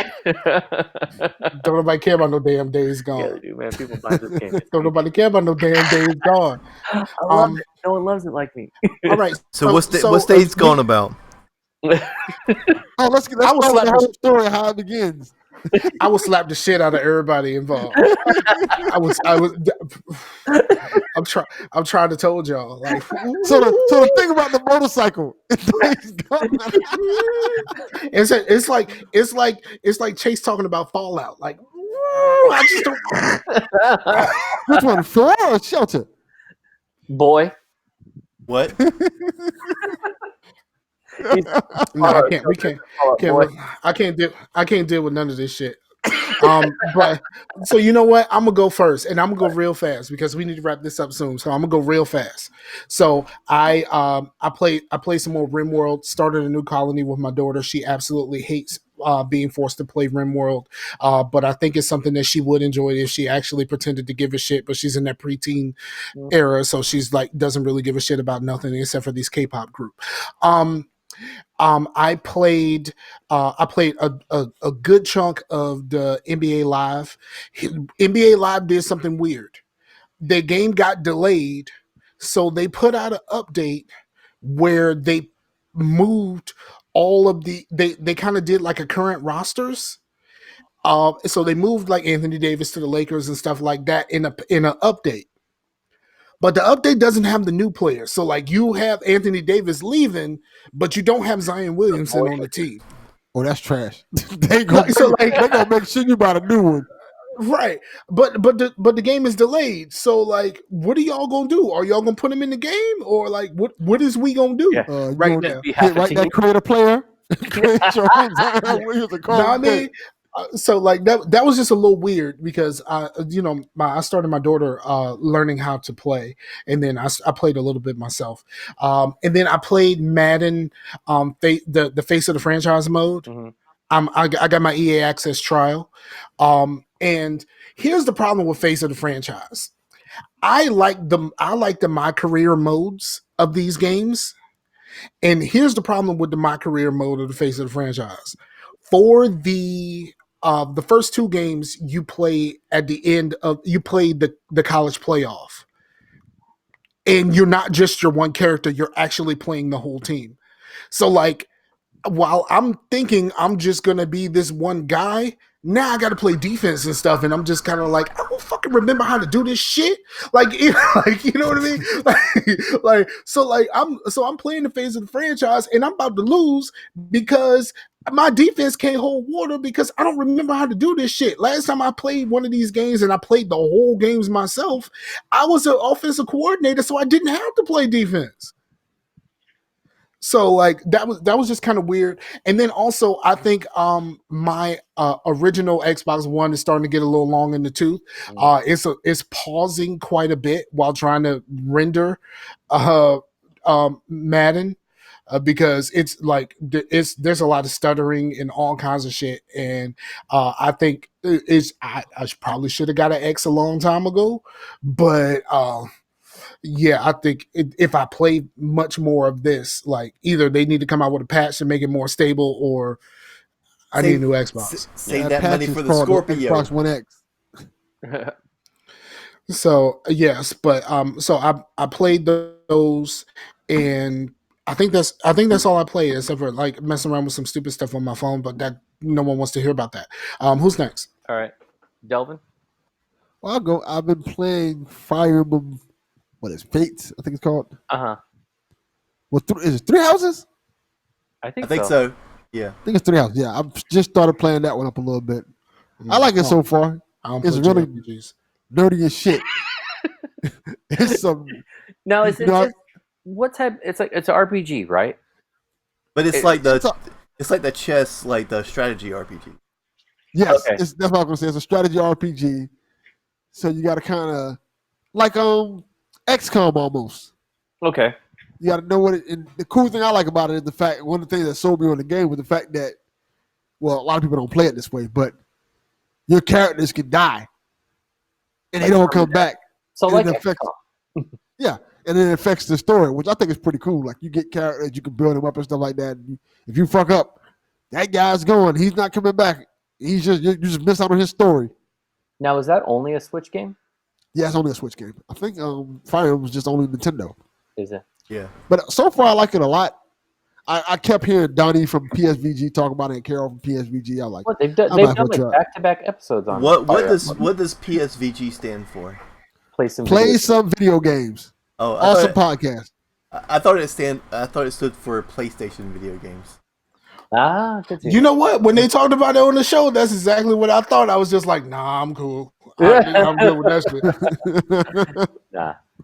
What else besides Fire Emblem? Are you doing anything else? I'm playing that, and I'm still playing Marvel Ultimate Alliance 3, which I'm enjoying a lot. I think it's great. Bruh, I was about to mention that. Like, that shit came out, and like nobody's really talking about that. Yeah, it was like hot, and then it just like really fell off. I think that's because it's not long. It felt like 8 hours of that, and 2 it is what it is. It's just a beat 'em up, a fun beat 'em up, and you know, especially right now, they don't have as much. If you beat the game, it's not that much stuff you can add to it. Like they don't have any skins for the characters. No. Like the only thing they have is like color swaps, which is Is Luke Cage in the game?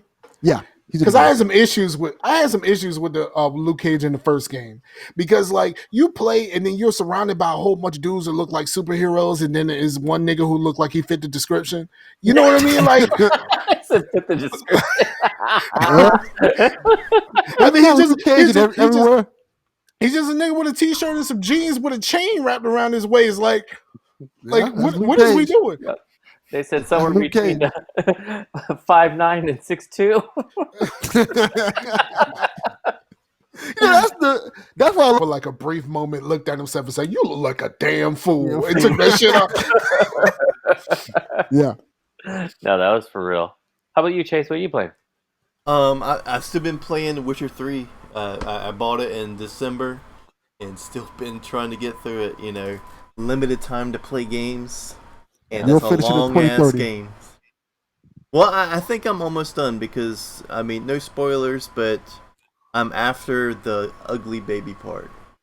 And I'm just, like, going back and doing some Witcher contracts before I go to a place called some sort of island. It's not Skellige. Ugly baby. That's Skellige. Ugly baby. I think I know where you're at. You go to the Isle of something. But you have to go to Skellige to get there. That game is long. Yeah. I never started Witcher because I was like, I don't think I can invest that much time. I think now that it's coming on Switch, I think it'll be good for you to play. No, I actually bought Witcher 2 because I was at PAX East and they had a demo of The Witcher 2, and that demo was fantastic. And then what had happened was the demo is the first part of the game. And once you actually make it to that first town in The Witcher 2, like I had no fucking idea what I was supposed to do from there. Like it's just like where am I supposed to go? What am I supposed to do? Like I needed a Fable breadcrumb trail or something just tell me, okay, this is the main mission. Just if you don't know what to do, go do that. All right, cool, I could do that. I just got lost and then I put it down for like 2 weeks, and when I came back to it, it was like I have no idea what I'm doing. Yeah, Witcher 3 does a better job solving that problem in terms of like if you stop playing the game for a while and you come back to it, it tells you like on the low screen, it tells you everything that you were doing at that moment in time. Oh, that's smart. Blue has told me that much. He told me I should play it and then bought me a PC copy of The Witcher 2. Yeah, like games like The Witcher or even like Skyrim, like they intimidate me because I'm just like, I don't know what the fuck I'm doing. Like I'll start them up and I'm just like, nope, this is like too much work. I can't do Skyrim. Create my character? Fuck that. Like no, just give me the default and let me go play.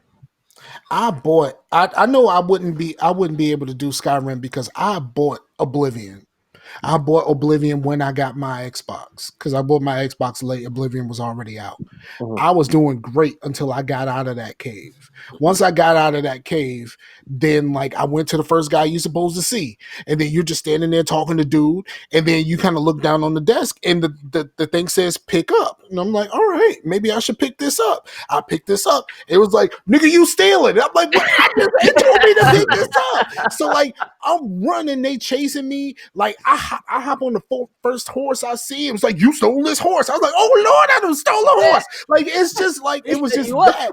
It was just like it was so like nerve wracking that like I didn't even think I was doing anything wrong. And then all of a sudden it was just like you're doing everything wrong. And it's like you stop playing, you're like, am I a criminal? Right, you know what I mean? Like I was just kind of like, you know what? I don't want to do this no more. So I ain't never touched Oblivion. Like that was one of those 3. I bought 3 games when I first got my I bought Oblivion. It was a GameStop buy 2 get the 3rd free. Okay. I can't remember what the 3rd game was, but the other game was some bullshit that Major Nelson sold me. And I'm still mad at Major Nelson. I stopped listening to Major Nelson after he convinced me. Before I had a 360, he convinced me. I was all about that life. He convinced me that the outfit was the hot shit. Like, bruh, the outfit. Like, I was mad as hell when I started playing the outfit. I was like, this is the game that Major Nelson sold me. I'm like, fuck Major Nelson forever. Ever. Unsubscribe. I unsubscribed immediately because, like, I was like, I can't do this shit with Major Nelson no more. Speaking of bad decisions, like, I didn't really talk about this, but because I had been writing a pen and paper RPG campaign, and I was using the Savage Worlds. Nerds. I was using the Savage Worlds rules because it pretty much out of the gate had everything you need for medieval or modern or futuristic. I mean, you can like easily do Mass Effect with Savage Worlds because there's no lore to Savage Worlds. It's just rules. And so I made this campaign just kind of like based in the 90s. Think like Buffy the Vampire Slayer, but everybody's like in this trailer park, and there's like all kinds of like fucking cult shit going on in the woods. Well, I ran it with some people for a while, and it went pretty good. And then some friends came over. I was like, you know what? I'm gonna try this with them. So they made completely different characters than the other guys. One person decided to be an elderly person, and in Savage Worlds you have hindrances that will play into, like, I will know what they do, and that your character is doing this if you have a certain thing. So her hindrance was that she had a death wish. So when there was certain things happening in the woods, she like ran off to it, trying to die. And none of them had weapons at that point because that was like the prologue. I was like, well, okay, that bitch die. Yeah, seriously. So, and everybody else had cautious as their hindrance. So they were like, I don't know about this. And the other guy had code of honor as well, so he did follow her, but he rolled really poorly on his tracking, so he lost track of her. And she got hit with like 22 damage from this big ass monster, and completely lived because she rolled really well on her vigor, and she just lost one of her arms for the day, basically. Like, it just got hurt. How you lose an arm for a day? Well, you didn't lose the arm, but like if she rolled poorly, it would have been like she would have lost the arm. But she rolled pretty good, so she just like basically to where she couldn't use it. But she got out of that situation. But I did not expect them to just be like, because that was supposed to be like kind of an introduction. They're going to be safe, even though there's a big monster. I'm going to get them out of it. But the decisions that she made, I was like, there's no way this is happening. Look here. I've watched multiple Friday the 13th movies my whole life. Yeah. And I've learned from those movies when white people want to get some shit and get themselves killed, they don't get into some shit and get themselves killed. Yeah. And it's a fact of life. Yep. And they always say, hey, don't go that way. Jason's that way. Oh, we need to go see what's going on. Right. Yeah. I hear a sound outside. All right, let it be outside. Yeah, that's the thing. Like, I was skeptical on pen and paper RPGs. I was like, you can't be immersed in just like some paper and books. But like, if you have a good enough storyteller, and good enough friends around you, you really do. And it's crazy. And the social aspect and just like drinking beer and eating snacks and stuff, it's great. Like, if anybody has like somebody that can like DM for them and like actually try to do it, it's pretty fun.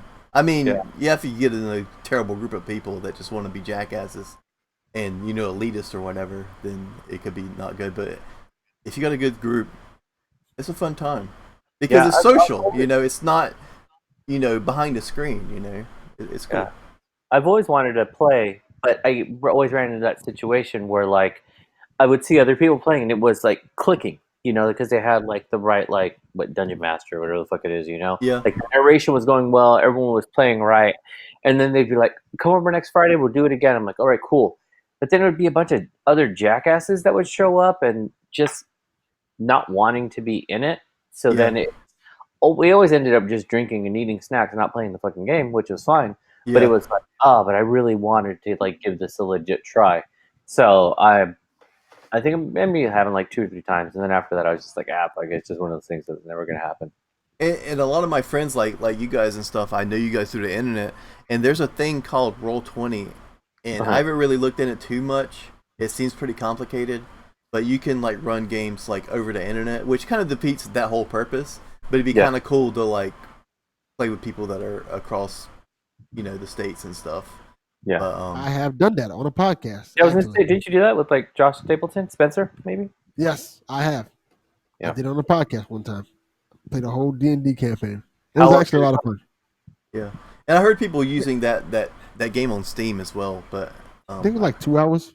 Yeah, it's not bad. I can't. I'm an omnivert. Like there's times where I'm cool and I like people, and then there's times where I really don't like people. Yeah, I think it'd be something good to do for. That's the realist. Do for extra life, like, you know, if we have people over and actually stream it and whatnot. I just have to set up the camera right in a right angle to make it interesting for a viewer. But there'd be something good for extra life, like a little bit break from video games. Going back to what you're saying, like my wife is always like, I don't understand how you like work with people every day and like work with community, and you like legit don't like talking or hanging out with people. And I'm like, because you don't like those people. Yeah, I'm like, well, I was like, because the people I know in real life, I don't like them. Like, they don't know, like I'm totally cool with. Yeah, my coworkers think I'm quiet. Yeah. Just don't like you motherfuckers. That's all it is. Exactly. No, the same here too. Like when you know, my wife will she'll hang out with her friends or whatever, and she's like, oh yeah, you know, my husband's into this, that, and he does this, whatever, and they're like, really? Like, he's quiet. He's like really like respectful. And they're like, hey, you don't know. He's like, he talks a lot of shit. He's just just don't like him. Yeah, for us, it's crazy that just to think that you're a freaking principal. Yeah, I mean, I think the same thing too. I'm like, wow, you gonna pay me for this? All the time. Yeah, on my end, I'm not playing Days Gone anymore. Thank goodness. So could you say that those days are gone? Oh shit! Yes, I could. I could say I rode on past them. Chase, I cut that shit out. No, so I wrapped that up, and then I think because I did invest so much time into that game, then I was kind of like not into starting anything new. Right. And I actually started playing a ton. I went back to playing a ton of Call of Duty 4 multiplayer, and just I think because it's just dumb. You know what I mean? Like there's no story. It's just get in, play some matches, do some shit. There's still the game is like not broken or lopsided, so it plays really, really well. So I've just been doing that, and then my son, is like I can't do it. I can't brave the wild no more. That's why I like the Black Ops games. You want to know why? Two words: team training. Yeah. You can play with facsimiles of your friends. Mm-hmm. Your friends can join you if they want to, and you don't actually have to talk to anybody. Now, what I was going to say though is that my son, he thinks he's a badass, and so he's really good at like Fortnite. He's really good at Apex, and that's not me just saying he's good. Like he's really fucking good, and so he wanted to play gun game. Is he about to come for those millies? You know what I'm saying? Like my man just wants some millies. No, he's not that good. But so he's like, let's play gun game. I was like, are you sure? Because he's always talking shit. He's like, oh, you don't know how to play, and I'm faster than you, and this and that. I said, okay. I don't let him win. I'm just like, if we're gonna play, we're gonna play. I whooped his ass because gun game is the one where you shoot with one weapon till you finally get through like the run of them. Oh, I destroyed the fuck out of this kid to the point where he screamed through the controller and didn't talk to me for like 4 hours. And he was like, later on, he came back, like mad figure at me, and he was just like, I just wanted to play a game with you, and you had to ruin my happiness. I just wanted to play. And I was like, hey, if you wanted me to let you win, I would have let you win. That's good. And that would have been something else. That's good. No, you're not gonna beat me until you're good enough to beat me. Right. And so I told him, I said, I'd let you know from the get-go, I will beat you in this game. You are good at Fortnite. You are. You are good at Apex. You are. You have that fast motion, but you will not beat me. I guarantee it. And when he got destroyed, fuck, dude, he let everybody know I beat him and that I was unfair and I was a terrible father. And I was like, no, you got to learn, dude. Like, this is the equivalent of like, you can't step to me yet. Calm down. He said that. That happened to me a couple years ago with my little cuz in Halo. Like, he thought he was like, yeah, I'm gonna beat you. And so I was like, all right. So like we're doing this. Let's do this 1-on-1. And it got to the point to where I just said, forget it. And I just I wasn't even shooting anymore. Mm-hmm. Like it got to the point where I stopped shooting. I would just roll up behind him, bam, every single time. So that was that too. I would do the same thing. I would the gun and just, and he's like, where did you come from? And I'm like, nah, because you're still scurrying around with your energy that you're not focused. My homie Rashani will say, because we used to play a lot of Black Ops, and I used to get backstabber all the time, and every time they would always hear me sing, "They smiling in your face." Every time I would stab them and roll off singing, "They smiling in your face," over and over again. They know about that life. Yeah, man, stabbing's the best. And he would say too, because once he would get to the point where he had like a sniper rifle, he's like, "Oh, just let me shoot you. Like I'm not good with the sniper rifle." And I'm like, "No." And then I would be like, "You don't like this gun?" And then I just come stab him. And once you get stabbed, you go back a gun. So he'd be like, "No, that's not fair." And I'm like, "You don't have a sniper rifle anymore." I don't like this sniper rifle. I got you. I got you. So he was mad. So then yesterday was Sunday. We were chilling at home, and he's like, "I want to play gun game again." And I was like, "You want to do this? You really want to do this?" And he's like, "Yes." And I said, "Don't get mad." I said, "Because I'm not gonna let you win. I'm just not gonna let you win." And then he got pissed, but he kept himself in check, and he's like, and he got a few more kills than he did the last time. So I said, "Just keep getting better. That's all you need to do." I said, "But I'm not going easy on you." So I was like, "Hell no, man. You gotta stop messing with that." What game was this? Call of Duty 4. Oh, Call of Duty 4? Call of Duty 4 is gun game? The remastered. Oh, okay, the remaster. Okay. Yeah, because I don't think the original did, but the remaster that's like on the PS4 does. And then I finally, I've had it sitting for a while. I finally started Resident Evil 2. That's just beautiful. Like, oh my god. It is. That's a really looking game. Yeah. So I'm excited to get back in. I just haven't been home enough to play. Plus, my kid's always on my fucking TV, hogging up my consoles, even though he's got a console and a TV in his room. Always want to be in the living room. So we have to have a talk about that. But that's gaming on my end. Oh, man. Did we get everybody? Yeah. Around the room. Okay, so I want to talk about one more thing and then we can wrap this up. Okay. I had a TV show in my Netflix queue for quite some time. and one of my coworkers was like, "Yeah, I watched the first season. It's really good." And less than a week later, I am almost finished with the second season. It's Designated Survivor. Have y'all watched Designated Survivor? No, what's that about? Okay. That's what Kiefer Sutherland, right? Yeah. Kiefer Sutherland is the president is because he was the designated survivor, and then a terrorist plot happens during the State of the Union when everybody else was in the Capitol building. All the motherfuckers get killed. So now he's the president. And here's what I like in it too. Real life gun game. It just kept going down. No, here's the thing. Here's the problem that I had with it. It's very similar to Battlestar Galactica. Because like if you watch Battlestar Galactica, you know me, the lady ended up being the president because all the rest of them got killed, and she was like the Secretary of Education or some shit like that, and like she got to be president because all the rest of them got killed by the Cylons. So I was like, man, they just took that from Battlestar. But like this is really good, and here's what I say: it's very Tyler Perry-ish to me. Whoa. That's not a good thing.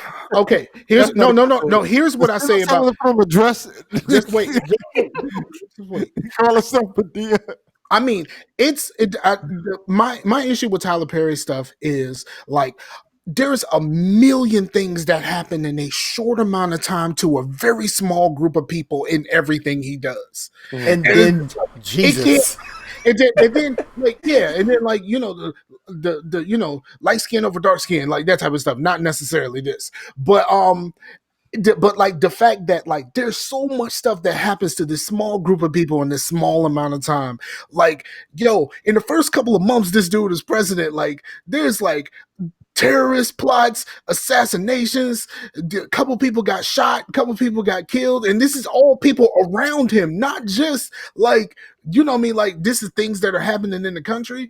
And then like every episode is like another crisis, and it's like, bruh, you ain't even been president that long. How is this all of this stuff happening to you? How is every day? We're actually going through that now. Yeah, but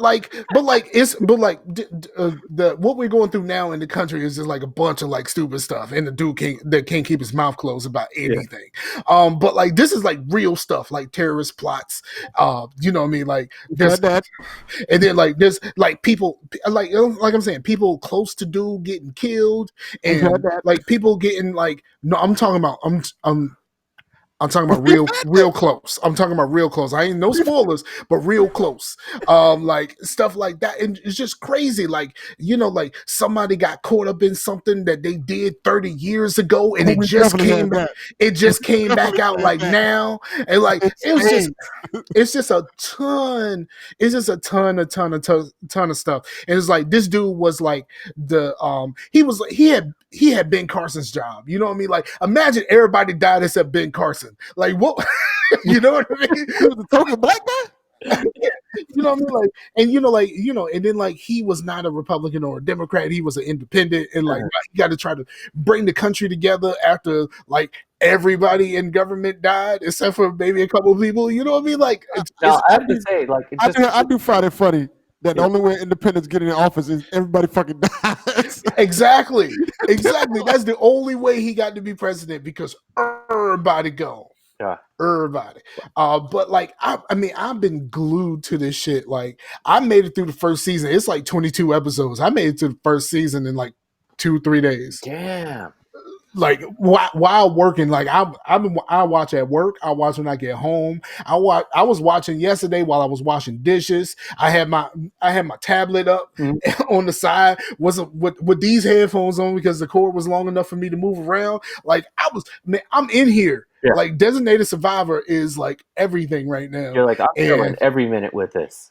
Yes, and it's just riveting, and like it's one of those things where it's like every episode ends, and it's like, and my girlfriend knows when I finish an episode. My girlfriend and my child know when I finish an episode, because every episode, the little cliffhanger makes me go, fuck. Like I gotta watch the next episode now, because I have to know how this resolves itself. Yeah. Like so, like after every episode, Yeah, they know 22 or 55 minutes has passed. Yes, they know exactly. But now I'm guessing it was on TV. It's a Netflix show now. So, but like, yeah, it's really good so far. Like, really, really good. And so if you want something to watch on Netflix and you ain't never watched Designated Survivor, do that, yo. It's crazy. I'm gonna check it out. Yeah, I'm for sure gonna. Yeah, it's all kinds of stuff. I was hoping the show would fail, but it hasn't failed, so I'm like, fuck it, I'm not gonna watch it. No, it failed on regular TV, I'm guessing. I need it to fail immediately so I can get Kiefer Sutherland back to do fucking 24. Do we really need another 24? Yes, we do. You think so? Yes. Black Bauer didn't work. They canceled that shit immediately. They got a black Jack Bauer and they say, fuck this. We're not doing no season of this shit. Yeah. So yeah, I think I only watched like the first couple seasons of 24. I didn't watch a whole lot past it. I love 24. Yeah. I loved it at the time, but then I just kind of went on to other things. But man, we're gonna go ahead and wrap this up, man. Thank y'all for guesting on August. Go ahead and plug your places, man. All right, Delvin, you first. Chalfie, you first. You motherfucker, I just said you. All right. So yeah, Chalfie, you can find me on Twitter at thatchalfie, CHAUFIE. Do a podcast called Games We Don't Play, where we talk about games and how we don't have time to play them. Usually it's me and Delvin, sometimes Sean when he's got time. Really indicative of the show. When we got time, then we do record. Because there's always shit. It's always like work, dad stuff, fucking you name it. Like we're always doing something else. Playing Days Gone. Playing all high quality games. No, but it's really fun. And, just like doing any podcast that, I enjoy having conversation with people who just like to bullshit, just like to have a good time. So especially coming on with you guys today, I had a blast last time, had a really good time today. Man, word up. And you guys want me on, I'm always down. This is good shit. So thank you. We appreciate you, dog. Yeah. Delvin, do you think? Yeah, you can find me on Twitter at Delvin_Cox. Well, I'm sitting there talking shit to Chalfie. And also, the other way around. I am the host. No, that's definitely a fact. I'm also the host of a podcast called The Delvin Cox Experience, where I interview people from all walks of life. Sometimes they are interesting characters, to say the least, but it's always an interesting conversation that's about pushing the movement forward. It's always about forward moving, getting everybody's perspective, and about diversity, which Chalfie helped me realize that's what that podcast is about. And it's not always good about answer. Good answer. Forward because good answer. Because he did have a guy on who got what did he get like super coked out and broke his brother's neck? Oh yeah.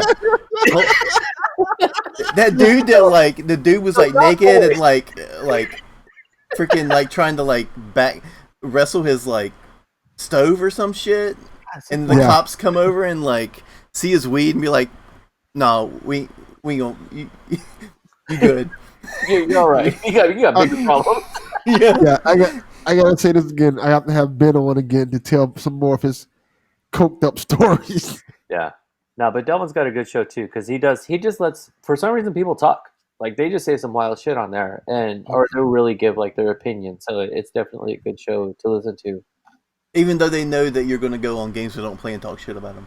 Yeah, exactly. Oh, yeah. Sometimes I talk shit about him in the next episode. Right. that motherfucker actually came on and said that bullshit. Yeah, he does. I mean, you know what it is. For sure. Word up. Chase, you got something? Not too much, Just I'm Chase, and I'm here, and I edit the podcast and do all the work, and Scar just kind of shows up. Chase out here eating full plates of food. Oh yeah, my look, dude, I'm like Will Smith on Men in Black. I make this look good. Like this don't move without me. Like we've known what it is when you start and end shows. Like I had to take my dad to an appointment, and I was gone forever. He was like, "Hey, let's go to the grocery store," and then. Kids are like, this is what I'm talking about. This is what I am tasked with stopping. Like no one cares about this part of the show. No, like no one does. But like, someone has to stop this. I'm explaining why I was eating. No one cares. Like no one cares. Like there is not a soul. Fucking Joey Craig talking. There is no one available that cares. Like not a single soul. It was mashed. It was creamed potatoes, and it was brisket. Do I care? Yes. You know what? Shout out to Chase, because as much as you give him grief on every fucking episode, he takes it on the chin. He keeps moving. He's just like, I don't care. I'm gonna say what I'm gonna say. Chase, standing your ground, saying your words, but at the same time. But if I let him go, that conversation about like him taking his dad to the doctor and stuff like that, that's another half an hour. Well, that's but people love that real life shit. They don't want to just hear, I played The Witcher. They want to hear about real shit, man. They don't hear me. See, I'm spitting the real. Did you take your dad to the doctor in The Witcher? Like, exactly. See, this is what I'm talking about. Like, y'all know. All right, we need to wrap this up. Thank you, gentlemen, for being on the show for August. Like, we really enjoy doing this around this time every year. We probably need to get like another month. Like, what's opposite of August on the calendar? Like, we might need to do this like twice a year. Do months have an opposite? I mean, it's 12 of them. Like, there's one 6 months from now. Yeah, 6 months from now. Like count, dude. Like, what are you doing? Again, thank y'all for checking out. Thank you everybody listening for checking out the show. Shout out to Mike J, who did send a message saying was good evening in the Mike J. the YouTube chat, and thank you to everyone out there, whether you're gonna watch it or listen to it later. We did do a contest last week and nobody has called in on the contest yet, so that means I ain't got to do no art for nobody. Not yet. I listened to it, but I didn't watch the video because it's whatever's in the background of Fred Rojas's room, right? Yes. Yeah. There's a poster. And so you have to go back and watch the video, and then you have to watch the video in order to. I'm gonna do that shit right now. So now, do we have another one? I need the link. So do we have another one? I don't think we have another one because no one claimed the last one. Well, we could do the one behind Chalky. We could do the one behind Chalky. We just stretch this thing out. Like what letter is missing from behind Chalky?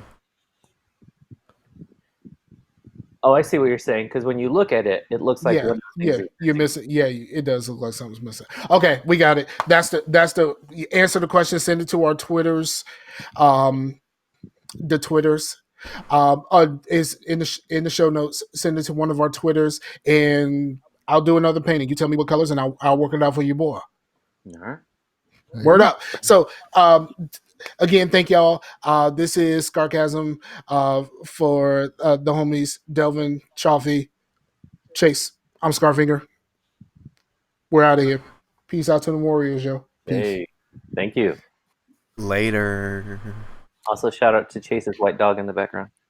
Yes. Why I gotta be your white dog? Seriously, I was like, wow, man. Why I got what? I was look. You know, I could be mad and say why I got to be a white dog, but he is in North Carolina, so. I mean, come on.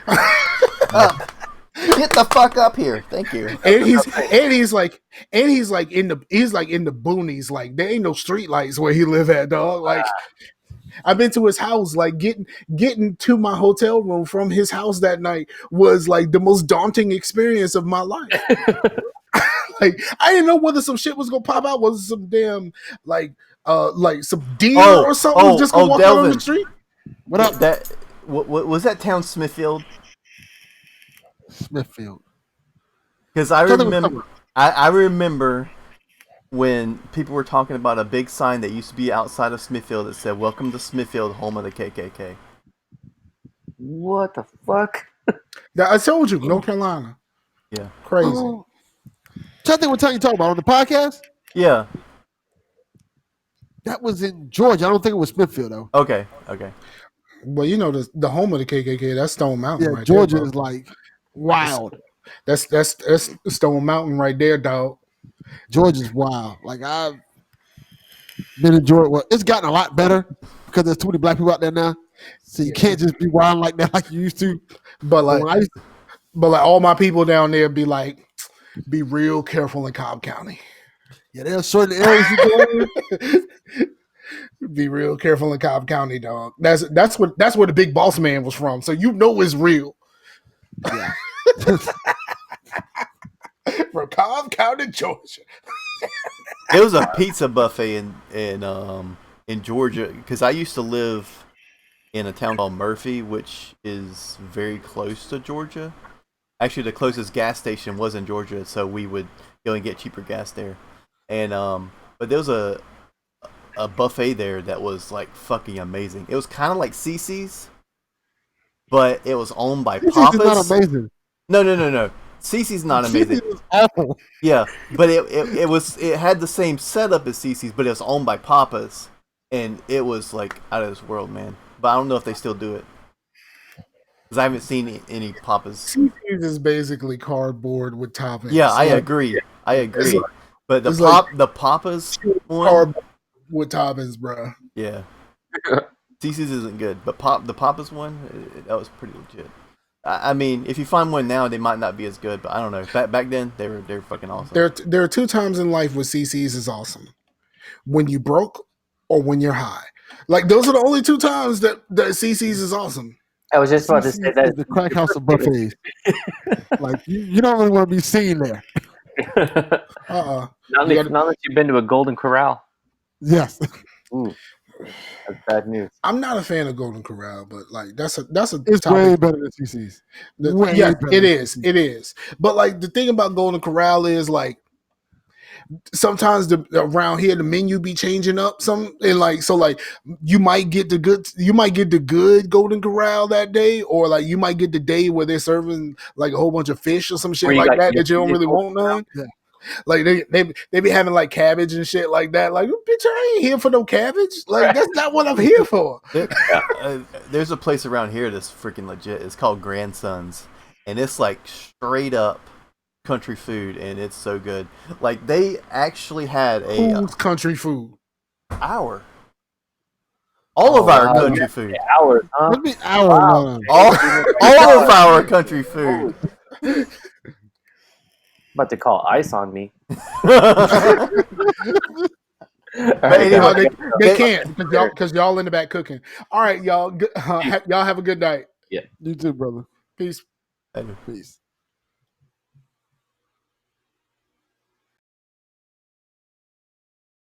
Yes.